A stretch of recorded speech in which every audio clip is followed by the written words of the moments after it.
Hey everybody, I'm Dave Jeanette. Welcome to Dave's Short Game Tip of the Week. This week we're going to work on shot trajectories around the green. Normally you have a couple different scenarios. Sometimes you might not have that much green to work with. You want to flight it high and land it soft. Or on a windy day like this, you might have to keep something low and under the wind to keep more control of it. So we're going to go through these two different scenarios here on the high and low shot. So our first scenario today is going to be the high trajectory shot around the green. As you can see, I'm laying behind this bunker here. I don't have a whole lot of green to work with, and I want to flight it high and land it nice and soft. So in order to do that, we're going to have to make a couple pre-swing changes, and we're also going to have to make a little bit of a different move with the ball. So starting out, we're going to take our normal setup for the ball. Ball in the middle of our stance, set up for a chip. But in order to flight this high, I'm going to need more loft in the club. So what I'm going to do is just open the club face, expose it a little bit more, and I'm also going to put the ball up in my stance about 2 inches.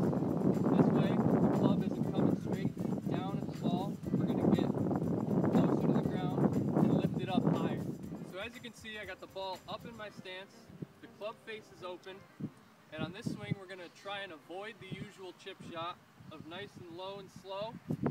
We're going to want to bring the club back at a higher angle, and we're going to want to finish at a higher angle.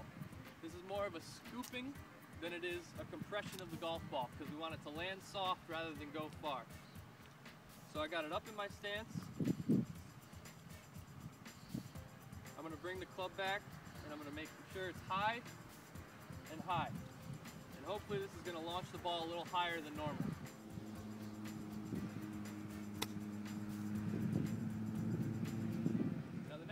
We're going to work on is a nice low chip. On a day like this when it's real windy, you don't want to be throwing the ball up in the air. The wind's going to take it all over the place. We're going to keep it nice and low so it'll stay on our target line and make it to the hole. Now, unlike the high shot, we want to take our normal setup here, and since we're hitting it lower, we want to de-loft the club this time. So I'm going to close the club face a little bit, and instead of putting it up in my stance so that we get nice and under it, I'm going to put the ball back in my stance so that we're coming at the ball nice and low and it stays on that trajectory. Other important key to the low shot is a good forward press. If you don't know what forward press means, it's a movement of the hands from their normal position down and forward. This de-lofts the club and it'll help your swing stay nice and low to the ground. So I got the ball back in my stance, the club is de-lofted, and unlike the high swing, we're going to try and keep the club low to the ground and low to the ground here. So ball back, hands forward, I'm staying nice and low to the ground, and I'm going to keep this ball under the wind.